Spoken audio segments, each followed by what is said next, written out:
I will never forget that Christmas. It feels like it happened just yesterday, though years have passed. It was one of those years when the entire village seemed to come alive for the holidays. The children's laughter echoed through the streets. Mothers were busy preparing meals, and the air was thick with the scent of roasting meats and freshly baked bread. The annual journey to the village had become a tradition for Kwame and his family, just like it had been for generations. Kwame, a hard-working man from the city, had always made sure to bring his family back to the village during Christmas. His wife, Adama, never complained about the long drive, though it was always a bit of a challenge, especially with their 3 young children. The journey was always full of excitement for the kids, but Adama, ever the practical one, would always ask Kwame to stop and pray before they left. "Kwame, just a quick prayer, please," she would say, her voice gentle yet firm. Kwame would smile and wave her off. "Adama, we're going to the village, not to war. There's no need for all that," he'd say with a laugh. His voice deep and confident. Adama would sigh, but she never gave up. She continued to pray on her own, quietly in her heart. And every year, as the car would roar to life and they'd drive toward the village, Adama would send up silent prayers for her family, asking for protection. The day before their departure, the family was in high spirits. The children Kofi, Ama, and Essie ran around the house, their excitement bubbling over. It was always like this before they left. The house would be filled with laughter, the scent of food, and the sound of packing. The day before Christmas felt like a celebration in itself. "I can't wait to see Auntie Effia and Uncle Kwame," Kofi shouted as he grabbed a bag to help with the packing. Ama, the oldest, rolled her eyes. "You only want to go to play with your cousins." Essie, the youngest, chimed in with her usual excitement. "I want to climb the big mango tree." As the children ran around, Adama moved calmly through the house, packing food for the journey and preparing a basket of snacks. But deep in her heart, she felt a heaviness. Something didn't feel quite right this year, and she couldn't shake the feeling that danger was waiting for them on the road.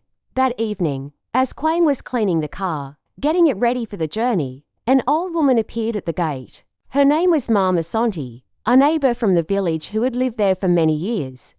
Her face was wrinkled, and her eyes held the wisdom of someone who had seen much in her time. She was known for her strange ways, but nobody ever dismissed her. When she called, "You listened, Kwame," she said in her soft, raspy voice.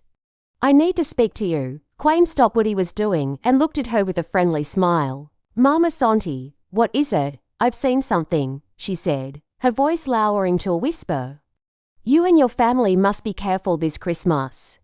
The road ahead holds danger." Kwame chuckled, a deep, hearty laugh that filled the air. "Mama Santi, it's just the village. We've made this trip 100 times. What danger could there possibly be?" Mama Santi looked at him with a grave expression. "I know you think this is superstition, but you must listen. Pray. Before you leave, I'm not asking much, just pray. Ask for protection. The road ahead is not safe this year." Kwame waved his hand, brushing off her words. "Thank you for the warning, Mom, but I'm not one to believe in such things." "We'll be fine." The old woman stood silently for a moment before turning to leave. "Remember my words, Kwame. If you must go, pray. If not for your safety, then for your families." The following morning, as they prepared to leave, Adama once again asked for a prayer. "Kwame, please," she said, kneeling with the children beside her. Kwame, irritated, shook his head. "Not again, Adama. We're just going to the village." But despite his reluctance, Adama knelt and prayed silently, her voice low but steady as she asked for the safety of her family. As they set off on the road, the children's excitement filled the car. The sun was high, and the countryside was beautiful. The green hills stretched out on both sides, dotted with palm trees and the occasional village hut. The closer they got to the village, the more excited the children became. But Adama's unease never left her. Something was wrong. She could feel it in her bones. A few hours into the journey, they reached a small town where they decided to stop for a break. As they stepped out of the car, Adama noticed something strange. There was a group of people gathered around an elder, and they were speaking in hushed tones. It was then that the elder, a man named Asay, turned and looked directly at her, his eyes filled with recognition. "You are traveling, I see," he said, his voice calm but knowing. "May I offer a word of advice?" Adama nodded, sensing that this was not just another casual conversation. "You must take care on the road ahead. There are things at work that you cannot see. Your prayers will protect you, but only if you trust them fully." Adama felt a chill run down her spine. It was the same warning Mama Santi had given them. Back in the car, the journey resumed. But not long after, disaster struck. As they crossed a narrow bridge, the car suddenly sputtered and stalled. Kwame tried to start the engine again, but it wouldn't budge. He got out and opened the bonnet, only to find that the engine had inexplicably overheated. Frustrated, he slammed the bonnet closed. "This is ridiculous. What now?" Adama sat quietly, her heart racing. "Kwame, maybe we should turn back. Maybe this is a sign." Kwame shook his head. "We're not turning back now. I'll call a mechanic." A mechanic arrived after what seemed like hours, and after inspecting the car, he sighed. "The engine's gone. It's going to take days to fix."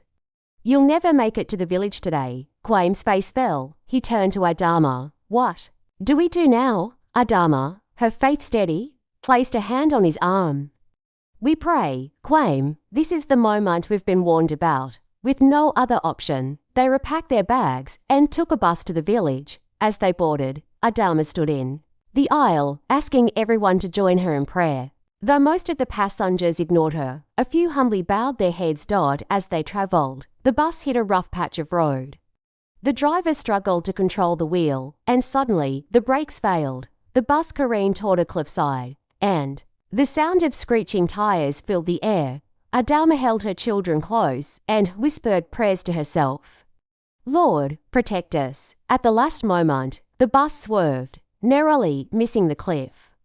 The passengers were shaken, but somehow they were all safe. When they finally arrived at the village, the news spread like wildfire. Everyone had heard about the near accident, but what no one knew was that Adama's quiet prayers had been the only thing standing between them and disaster. Later, when Kwame visited Mama Santi to thank her, she simply smiled. "Remember, Kwame," she said, "it is the ancestors who watch over us. And prayer is the link between this world and the next." Kwame, his heart full of gratitude, finally understood the power of faith and the importance of listening when others offer wisdom.